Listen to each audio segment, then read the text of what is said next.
Mr. Paul, recognized for 1 minute. Thank you, Mr. Chairman, and I appreciate you holding these hearings because the subject of unemployment certainly is one issue that everybody in the Congress agrees with. We're worried about it. We need more jobs, Democrats, Republicans. Everybody wants to do something with it. But the big problem seems to be that everybody has a different answer. Some people want to increase the spending, others want to decrease the spending. Some people want to increase taxes, other people want to decrease taxes. Then it comes to some saying there's not enough regulations, and some says there's too much regulation. Some people think we can print our way out of it, and that's where the problem comes from. But I think what the problem really is that we fail to ask the right questions. Why do we have unemployment? Well, it might have to do with the fact that we have a recession.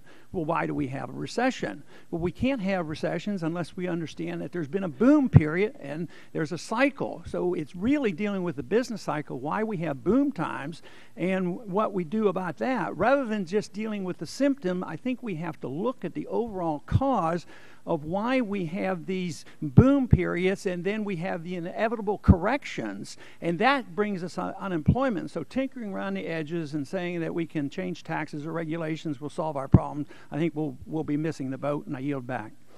Thank you. Ms. Biggert. First say that I was very pleased with Congressman Royce's remarks.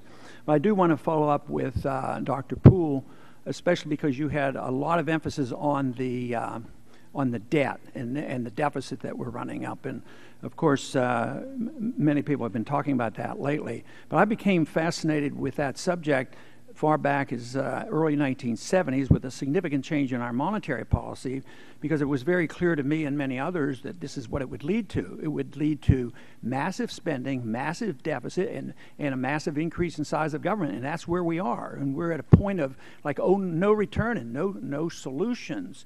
So I'm not a bit surprised that this has happened. Now, I don't like to separate the two, have the deficit problem here and the monetary problem over here, because I think they're connected, and this is what I want to ask you about. Now, if I know this is not on the horizon, it's not likely to happen. I know some of the downside arguments from this, but just dealing with the question I'm going to ask, dealing with the deficit, what if the Fed couldn't buy government debt? What kind of pressure would that put on the Congress to act differently? Congressman, let me answer this, address it in two pieces. It's been known since the late 1970s that the demographics were moving in a direction, and starting in 2010, there would be the beginning of the retirement of the baby boom generation, and that the entitlements, in effect, would become untenable with the very large change in the demographic structure of the labor force. That was known in the late 1970s, and economists and others have been preaching about that without any effect. When we talk about a monetary policy adjustment, whatever you want to call it, of the type that you have in mind, it is critical to know what the alternative is. My teacher and mentor, Milton Friedman, always used to say, you can't enter a horse race without a horse. So you may not like the horses that are in the horse race, but you got to have a horse to enter that race. But Milton Friedman also suggested very strongly that he would replace the Fed with a computer, and that's the way he would regulate the money supply.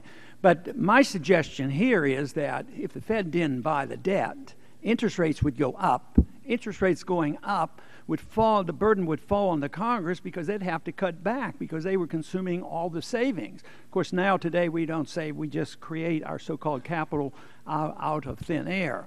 But another question follow up on this is, with an individual, when they get into trouble, if they have too many credit cards, they have too much debt, and they get new credit cards and on, but finally it has to come to an end.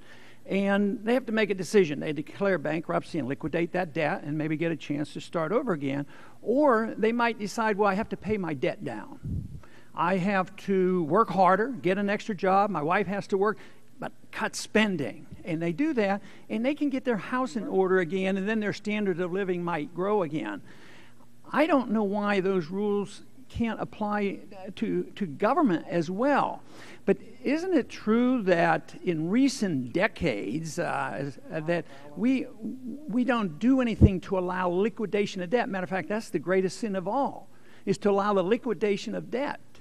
And it is the liquidation of debt that allows the growth to come back. So how do we get growth if we don't liquidate debt? All we do is transfer the debt. The people who make a lot of money on Wall Street, and the Fannie Mae's and the Freddie Mac, and then they get into trouble, and we buy out this illiquid debt, the worthless debt, and put it into the hands of the taxpayer, and the problem still exists. How in the world can we get growth again if we don't liquidate the debt? Or do you buy into the school that said, that's not important, we don't need to, we can just build debt on debt and keep it going forever? So how do you rationalize, and how would you solve this dilemma?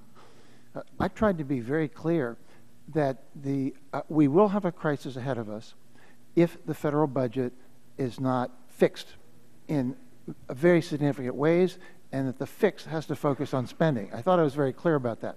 We will follow the course of Greece, of Ireland, and of the other countries in Europe, Portugal, that are under the greatest pressure right now. We'll get there if this problem is not fixed.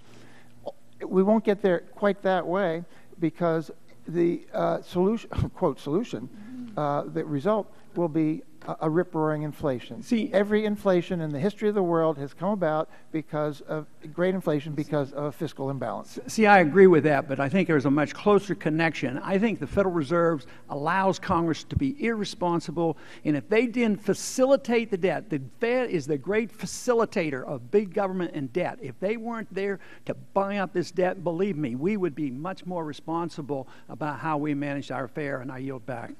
Thank you. At this time,